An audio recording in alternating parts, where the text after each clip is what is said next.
C'est 60 000 morts supplémentaires. Alors que pour la Covid, aujourd'hui, d'avoir des hôpitaux qui soient capables de traiter les patients atteints de la Covid-19. C'est une urgence. Ce n'est pas un problème de moyens, c'est un problème d'organisation. C'est un problème d'organisation et de moyens. Et en termes d'organisation, eh bien, vous savez, le problème qu'on a aujourd'hui en France, c'est qu'on n'a pas assez de services publics. On n'a pas assez de services publics hospitaliers, parce que de plus en plus, eh bien, c'est le secteur privé lucratif qui prend des parts de marché. C'est comme ça qu'il fonctionne. Et bien sûr, aujourd'hui, on nous dit les cliniques privées vont accueillir des malades. Ils font ce qu'ils peuvent, nos collègues.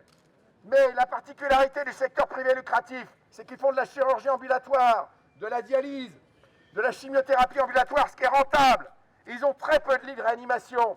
Et juste pour vous donner un autre exemple sur le fait qu'ils sélectionnent les malades, toute la pédiatrie, c'est quand même une spécialité très importante, soigner les enfants, les petits bébés. Tous les lits sont dans le public, aucun lit dans le privé, parce que c'est trop risqué, ça coûte trop cher. Donc, aujourd'hui, nous manifestons légitimement, c'est un droit constitutionnel républicain, quelle que soit la situation de crise. Et qui plus est, je peux vous dire, oui, la situation est tendue, la situation épidémique doit nous inquiéter. Mais l'attitude des gouvernants, relayée par une partie de mes collègues médecins, qui aujourd'hui font du catastrophisme, ils ont tous les mêmes éléments de langage sur les journaux télévisés. Ils sont dans les réanimations en nous expliquant, regardez, il y a aussi des jeunes qui sont atteints, mais il n'y a rien de nouveau.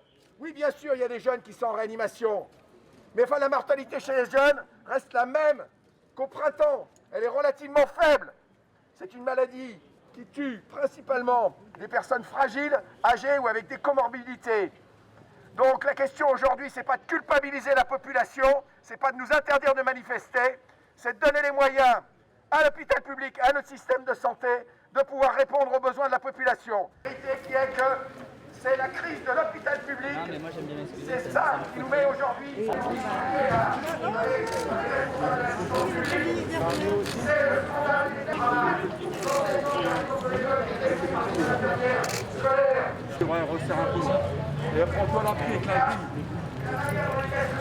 Eh bien, ça ne sert à rien, puisqu'on n'est plus contagieux au bout de 16 jours, où la contagiosité a fortement diminué. Nous,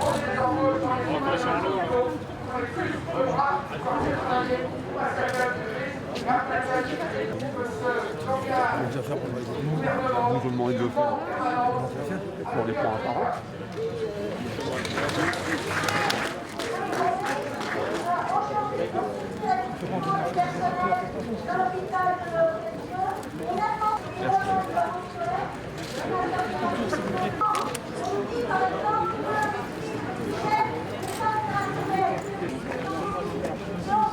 Ben oui, c'est ça le service public.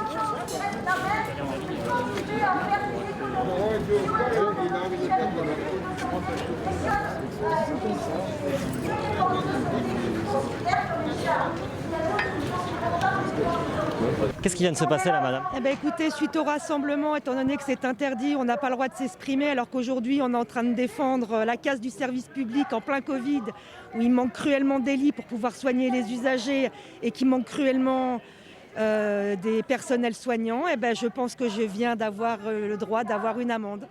Une amende pourquoi? Pour le rassemblement. Qu'est-ce qu'ils vous expliquaient les policiers? Rien du tout. Il m'a demandé ma carte, il a tapé sur son petit téléphone. Quand je lui ai dit que j'avais une attestation en ordre, il m'a dit c'est pas pour l'attestation, c'est pour le rassemblement. Voilà. Qu'est-ce que vous en pensez? Ben écoutez, je pense que voilà, c'est une atteinte aux libertés. Comme je l'ai dit au tout début, on est quand même là, c'est pas pour faire du shopping, c'est pour défendre le service public.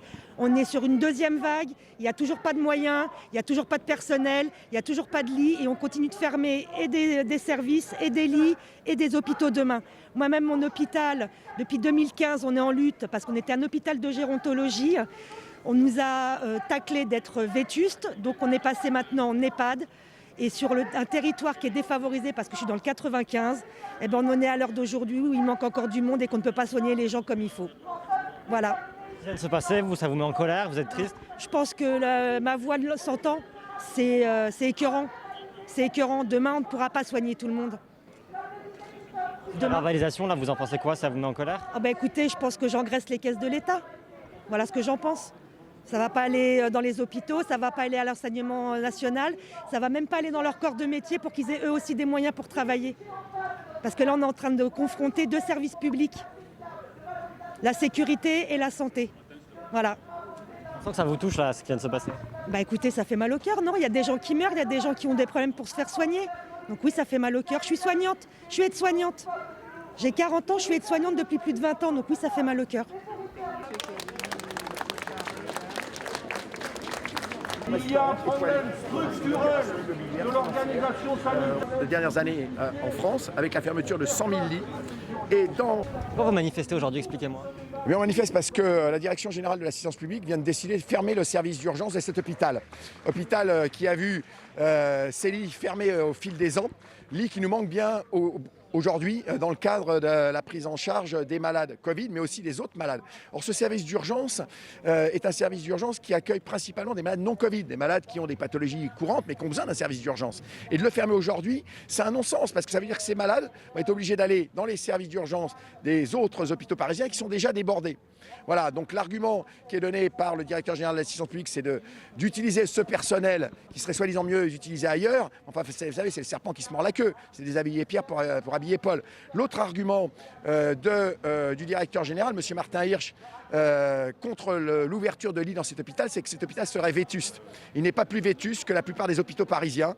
Effectivement, quand on n'entretient pas un bâtiment au fil des ans, il y a des travaux à faire, mais les travaux à faire sont tout à fait limités et on pourrait très bien rouvrir des lits très rapidement dans cet hôpital s'il y avait du personnel à y affecter.